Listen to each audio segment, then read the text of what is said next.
Graça e paz, Senhor, estou aqui para trazer mais uma palavra de Deus ao nosso coração. Antes, se inscreva no canal do YouTube, PR Carlos Góes da Silva, segue nós no Instagram e também no Facebook, tá bom? Vamos para a palavra de Deus, capítulo 15 de 1 aos Coríntios, versículo 20, tá? Nós falamos do verso 1 do capítulo 15 até o verso 19 sobre a ressurreição de Cristo é real, tá?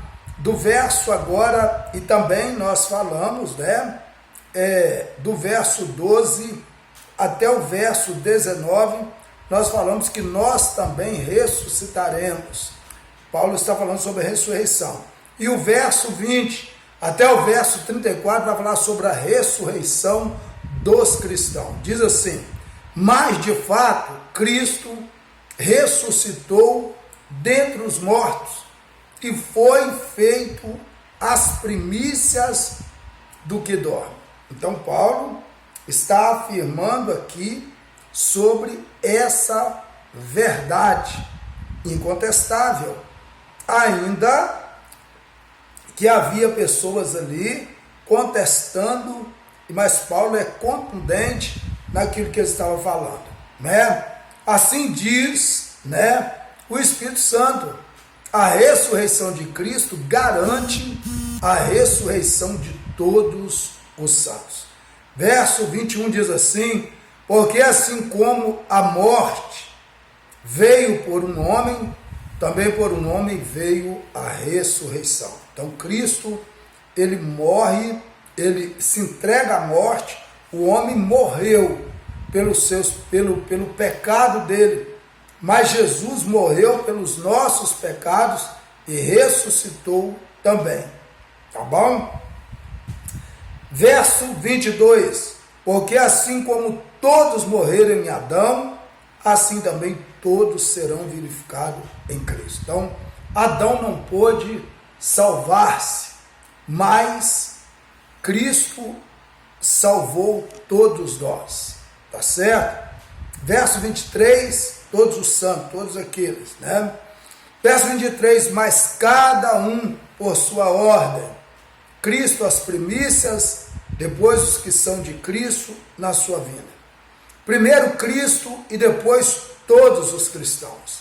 Ele foi o primeiro a ressuscitar dentre os mortos para nunca mais morrer, Para nunca mais morrer.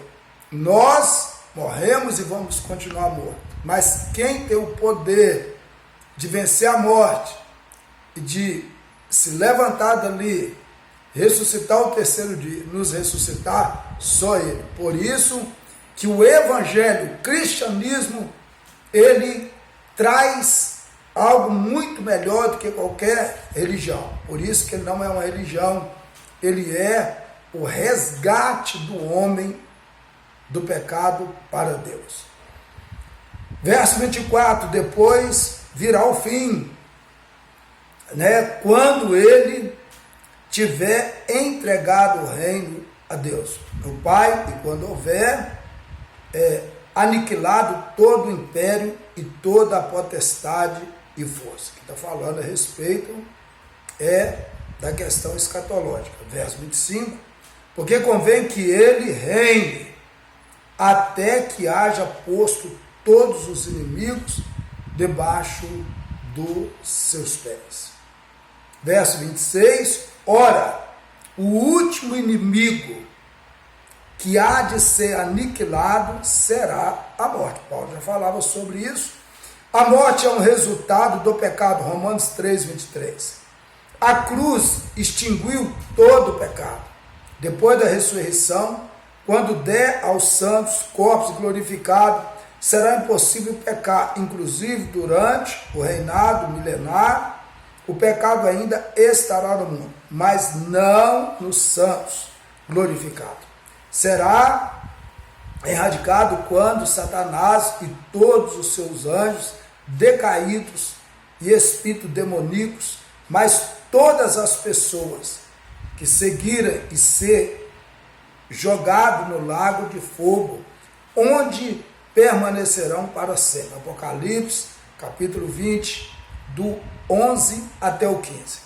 então a morte não mais existirá. Verso 27, porque todas as coisas sujeitou debaixo dos seus pés. Mas quando diz que todas as coisas lhe estão sujeitas, claro, está que certo aqueles que sujeitou todas as coisas, né? Verso 28, e quando todas as coisas lhe estiver sujeita, né? Então também o mesmo Filho, né, sujeitará aquele que todas as coisas lhe sujeitou, para que Deus seja tudo em todos. Verso 29, de outra maneira que não farão os que se batizam pelos mortos, se absolutamente os mortos não ressuscitam, porque se batizam eles então pelos mortos. Aqui está falando de uma religião muito falada no mundo, que é, né, os mormons. Verso 30, porque estamos nós também a toda a hora em perigo.